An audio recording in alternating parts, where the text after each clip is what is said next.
Welcome back to Donington Park, everybody. The Macmillan Motorsport 7 Racing UK Championship back out on circuit. The 420Rs for their third and final race of the weekend. Anthony Barnes has already claimed 2 wins so far out of the 2 races that we've had. This third and final race is based on the finishing positions from the race that we had earlier on, albeit the top 10 get reversed for this one. So let me guide you through the way that they line up. Pole position goes the way of Stuart Calder, and Marco Egham is alongside. It's Lewis Tootle and Diogo Costa that line up on row number 2. The third row of the grid is JJ Marglehays and Jamie Winrow, with Jamie Elwood and Gary Smith lining up on row number 4. Mark Stansfield, runner-up earlier on today, and Anthony Barnes, the race winner so far exclusively this weekend, is there on row number 5. And JJ Marglehays Jr. and Wes Payne sit there on row number 6. It's Pete Reimer and Gary Tootle that are there on row 7. Tom Greensall has Matt Drew for company on row number 8. As we head to row number 9, Matt Reeve has Dwarch Lisboa for company, with Mark Johnson and Ian Dybel on row number 10. Richard Borton is there on the inside of row number 11. Alongside him is John Reed, and it's Kelvin Hassel and Philip Nagel, who was a retiree from earlier on today, down there at the old hairpin with suspension damage. He's there on the 12th row of the grid. David Bryalt, who retired on the formation lap earlier on, is next up, and Lee Wiggins, I think, was disqualified ultimately as a result of the contact down at the old hairpin when he got the car to sort of all angles and then made contact with Philip Nagel whilst he was still struggling for control. He was disqualified earlier on, so he starts off the back of the grid, and he is the reigning champion off the very back of the grid, so lots for him to do. Next rounds for this championship take place at Brands Hatch on the Grand Prix circuit, rounds 4 and 5, so it's just double header next time out on the 24th of May. And on what are actually quite nice conditions here. It's still breezy, but the temperature has risen, and the clouds now seem to have all disappeared a little bit. You see it's a little bit hazy in the distance, but it's quite a nice spring day, really. If it wasn't for the breeze, it'd feel a lot warmer. So Stuart Calder, the man starting from pole position. Let's see what he might be able to do at the wheel of his largely red and white with the gold flashes, very reminiscent of a Works Lotus car that was sponsored by a particular cigarette brand in the 1970s. He sits there on pole position. He's got the lime-coloured car of Marco Egham that sits alongside. Then it's green for Lewis Tootle and very light grey with black flashes for Diogo Costa. Lights are on the gantry. 20 minutes sit on the clock. Round 3 of the Sevens Racing Championship for the 420Rs in 2025 gets underway here at Donington Park. And as the cars start to fan out a little bit and jostle for position on the way up towards Redgate Corner, Stuart Calder is holding firm on the inside line, and I think might be able to just hang on to the lead. Diogo Costa tries to go around the outside of Marco Egham, gets pushed a little bit wide on the exit of the corner, bumps over the grass, and he's going to drop down from what was third place looking for second. He might just drop down into something like 4th or maybe even 5th by the time they get down towards the old hairpin. Stuart Calder leads the way. Marco Egham is second. It's Lewis Tootle who's there in 3rd. Diogo Costa, has fallen down through the order, and he's down to at least 5th, I would have thought. Off the back of the grid, number 3, Lee Wiggins, the reigning champion, who's had a rotten weekend so far with 2 non-finishes out of 2 races, is desperate to try and scoop something out of what's been a difficult weekend for him, and he's already passed probably 5, 6, maybe even 7 cars on the first lap, so he's going to be knocking on the door of the top 20 at least, I would have thought. Out of Coppice Corner and down the straight, a bit like the race earlier on. Stay in the main pack, see what you might be able to do as the race unfolds, but it is Stuart Calder that leads the way. He's under pressure, however, from Marco Egham. Marco looking for the inside line. They go wheel to wheel, side by side, almost in through the Fogarty S's for the first time. Who's going to come out in the lead of the race? It's still Stuart Calder from Marco Egham. Jamie Winrow is up into 3rd place and should be able to hang on to it, albeit braving it out around the outside tries Lewis Tootle.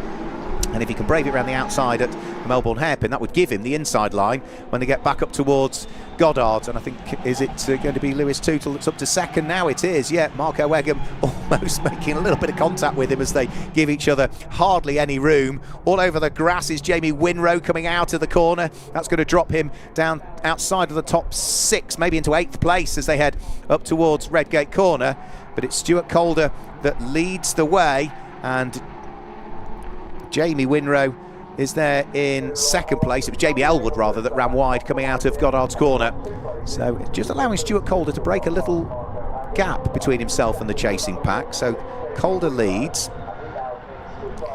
Jamie Winrow there in second position in what I think is a different car to he had earlier on today. He sits there in second place, and then as they head up towards the braking area for McLean's corner, it's going to be in third place Lewis Tootle, I think, at the wheel of the number 32 car. Marco Egham has dropped down through the order and was down to, I think, fourth. Yes, he is. He's there. Is he in fourth place? 1, 2, third. Yes, for third place actually. So they've all shuffled around. And where is Stuart Calder? No, because Stuart Calder's up the road. No, he is in fourth place because Stuart Calder's just disappeared up the road that little bit. He's out of shot from there. Anthony Barnes, the race 1 and race 2 winner at the wheel of the Team Parker Racing number 4 car, is feeling the pressure a little bit. Down in towards the braking area for the Melbourne hairpin now go. No, Stuart Calder has disappeared. Where has he gone? That's the next question. So his car, the number 82 car, was there. And where is he now? Because he is nowhere to be seen. Side by side for the lead of the race, Jamie Winrow leads the way from Lewis Tootle in second place. Then it's Marco Egham. Then it's Diogo Costa. And I'm looking for exactly where Stuart Calder has gone. And looking down through that huge train of cars, I'm not sure I can see him inside the top half dozen at the moment. And as we look on the TSL timing screen, yeah, he has not come through. He's gone off in the middle sector somewhere, so didn't quite see it on the camera. Maybe I just missed it, but race leader is nowhere to be seen, or erstwhile race leader. For the moment though, leading the way, Jamie Winrow turns his way through the old hairpin. 16 minutes still remaining. Lee Wiggins still trying to make progress. He claimed a few places on that lap and is now up into 14th place after 2 laps of racing.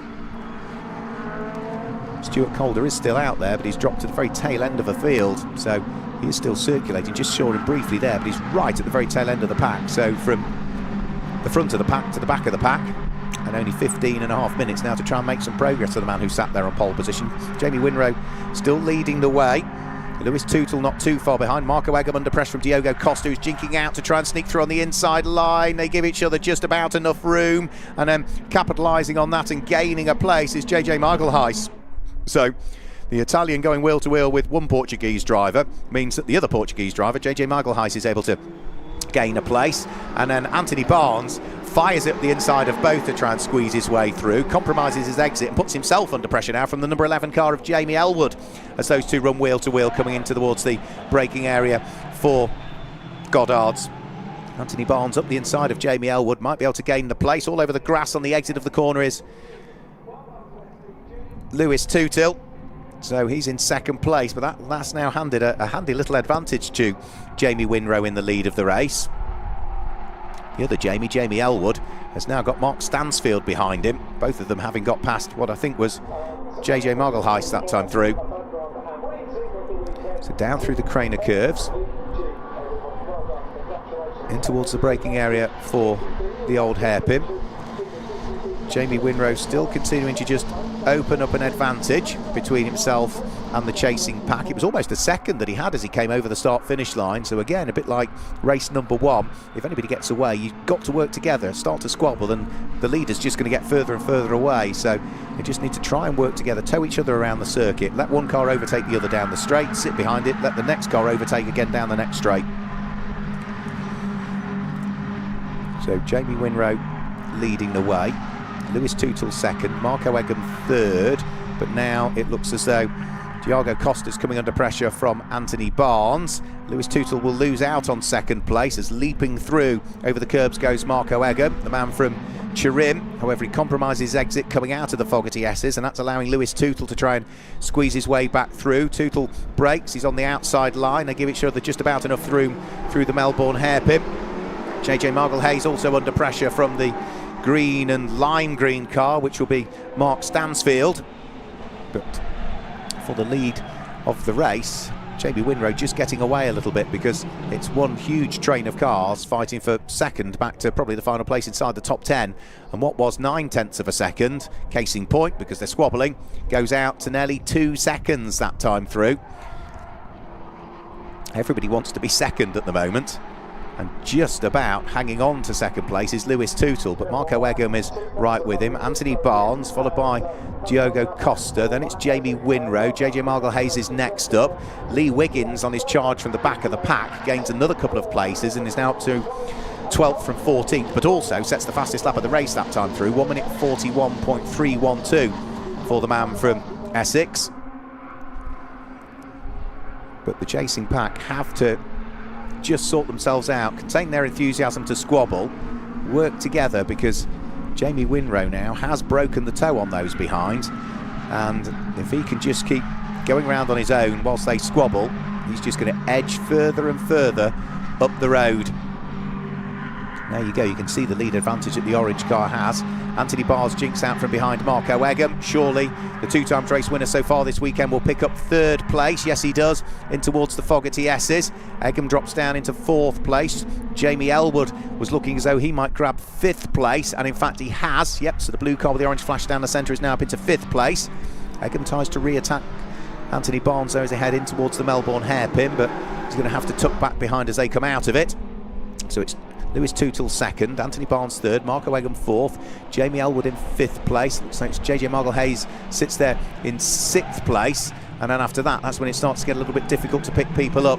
And Lee Wiggins is still making really good progress. He's just got right up onto the coattails of JJ Margle-Hayes Jr., so he could be up inside, what, the top 10 by the end of this lap, possibly, Lee Wiggins? No, he isn't. He's still in 12th place. He sort of plateaued for the moment and still hasn't picked his way through JJ Margle-Hayes Jr., who is there in 11th place. So 11 minutes to go. 2 seconds is the lead advantage. New fastest lap of the race has gone to Anthony Barnes this time through. 1 minute 41.237 for the double former champion Anthony Barnes. 2021, 2023, his 2 championship years. He's been twice a runner-up, 2022 and 2024. In fact, he's never, I think since his championship started and was first brought in as a championship rather than a series, he's never finished outside of the top 3 in the 420Rs. And he's already 2 wins to the good so far this weekend. He's now up into 2nd place and ahead of the green machine, number 32 in the hands of Lewis Tootle, who's trying to fight back, but is on the outside line for the Fogarty S's. They're side by side behind as well, as Jamie Elwood leaps over the curbs and gets himself through and ahead of Marco Egham. Marco, having started, remember, on the front row of the grid, loses 1 place. Might be in danger of losing another here, as 61 JJ Margle-Hayes looks to try and gain an advantage. Can't quite, I don't think, squeeze his way through and past the Italiano as they went down in towards the Melbourne hairpin that time through. But has managed to do it on the way out. And in fact, I think a few places lost there by Marco Egham, because he's about to lose out a further place here to Mark Stansfield and has already lost out to Diogo Costa. So that's possibly 3 places lost, certainly 2 on this lap for Marco Egham, and it actually becomes 4 in the end. So he's down from 4th to 8th place on that lap. So the number 31 car now under attack. It just never stops, does it? Gary Smith weaves his way through and by, and that's the good thing about this reverse grid format, or the top 10 being reversed. A little bit of contact further back there. That was Gary Smith and Marco Egham that just touched off each other briefly. Now that was up at the top of Hollywood and the Craner curves, which is not an ideal place to have car-to-car contact. And now look who Marco Egham is under pressure from.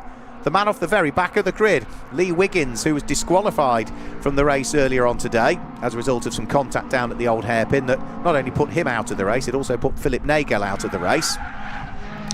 But Lee Wiggins has got on with the task admirably. Started 26th on the original grid that was issued. I think there was a subtly amended grid that came out subsequently.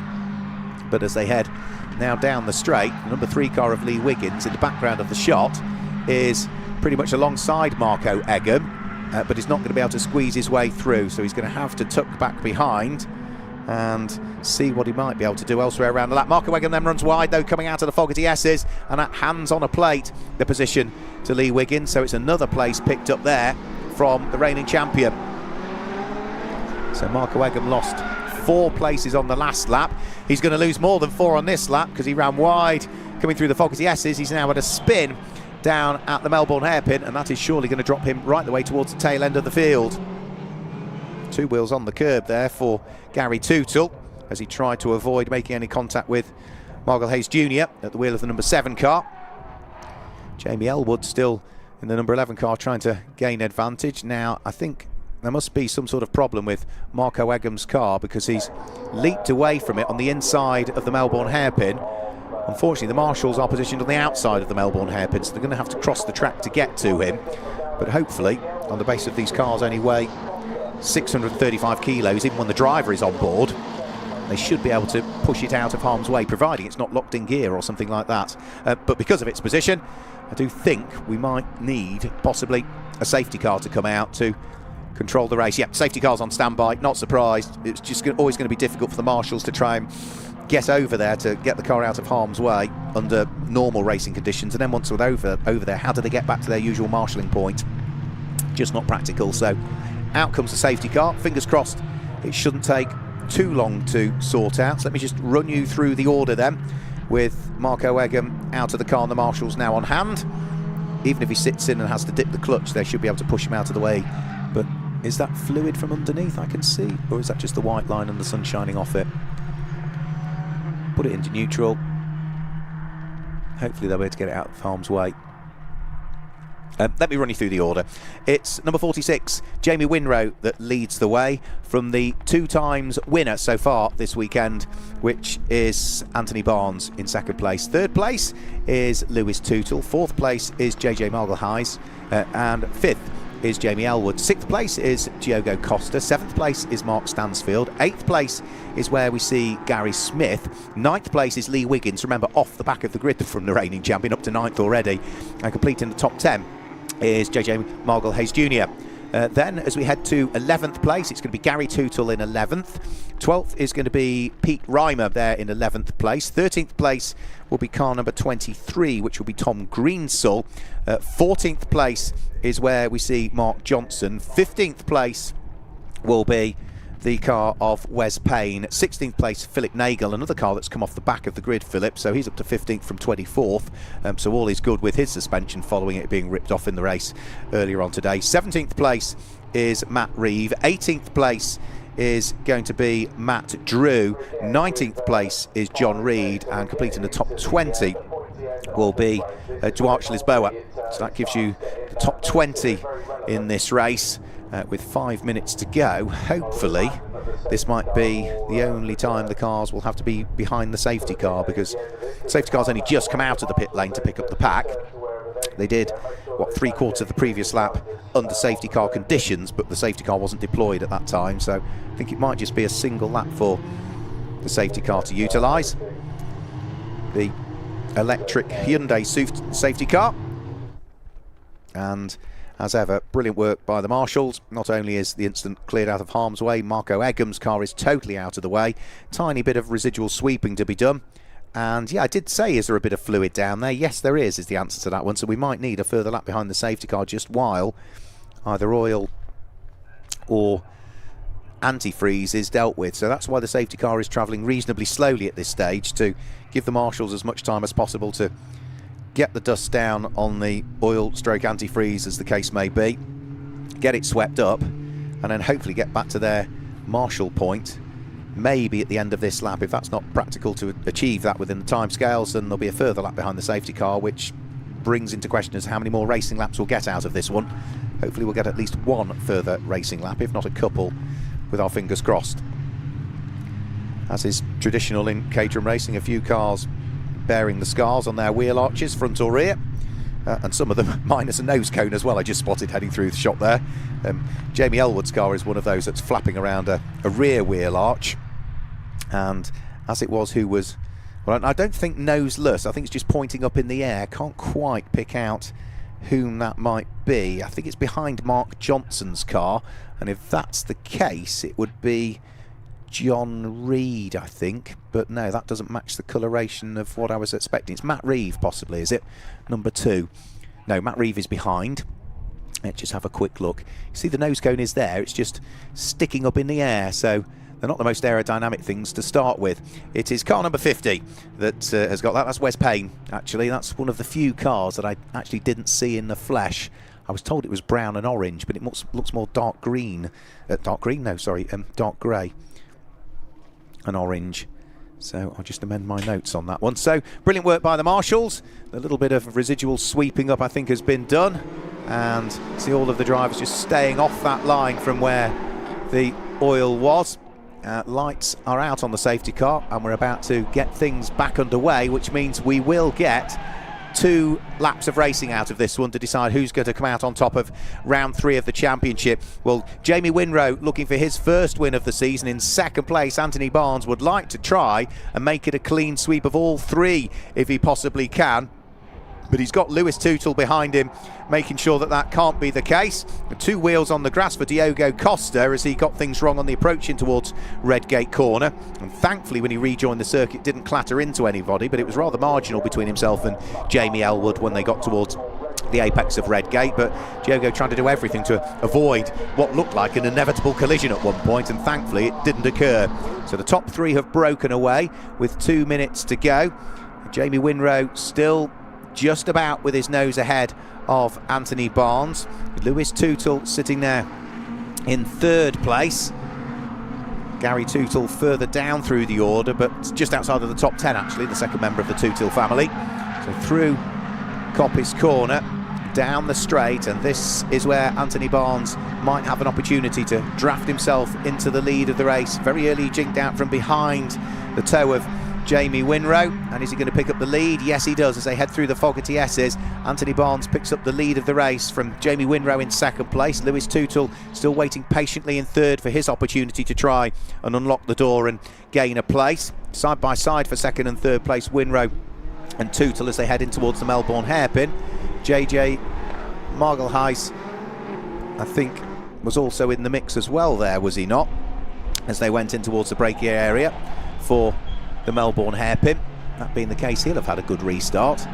But they are now onto their last lap of the race this time through, over the start finish line. 1st, 2nd, 3rd and pretty much 4th all together as they come up towards the braking area for Redgate Corner. JJ Margelheis would desperately like to try and join in the fight for the top 3. He's almost there. He will pick up a bit of a tow, but can he fully get to them by the end of this lap? We'll have to wait and see. So down through the Craner curves they'll go. Anthony Barnes so far unbeaten in racing terms this weekend.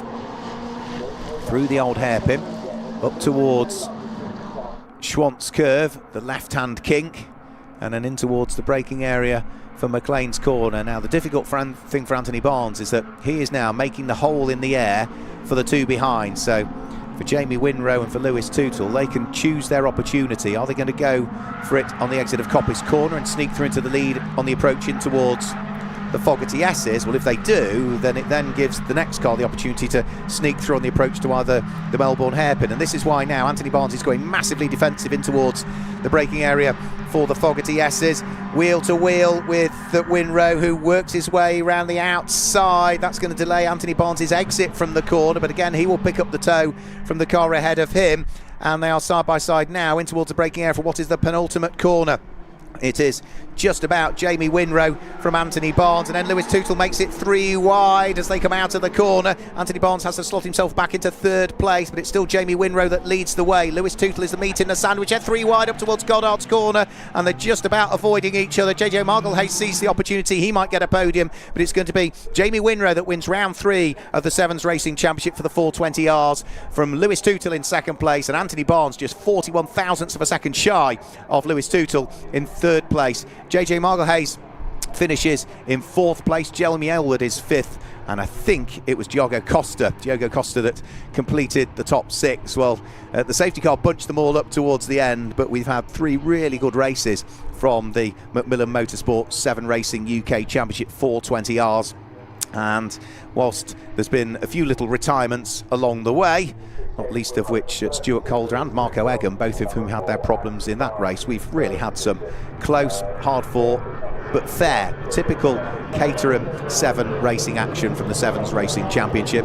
Once more, Andy McMillan and the Macmillan Motorsport team doing a brilliant job. Let's confirm some results for you then for our last 420R race of the day here at Donington Park. It's Jamie Winrow that claims the win from Lewis Tootle in second place, and Anthony Barnes makes it 3 podiums out of 3, but finishes third in the final race of the weekend. JJ Margolhase is there in fourth place, with Jamie Elwood and Diogo Costa completing the top 6. Mark Stansfield was in 7th place, and 8th place went the way of Gary Smith. Lee Wiggins off the back of the grid crawled his way through to 9th place, and Gary Tootle completes the top 10. As we head outside of the top 10, in 11th place it was JJ Margolhase Jr. ahead of Pete Reimer, who was next up.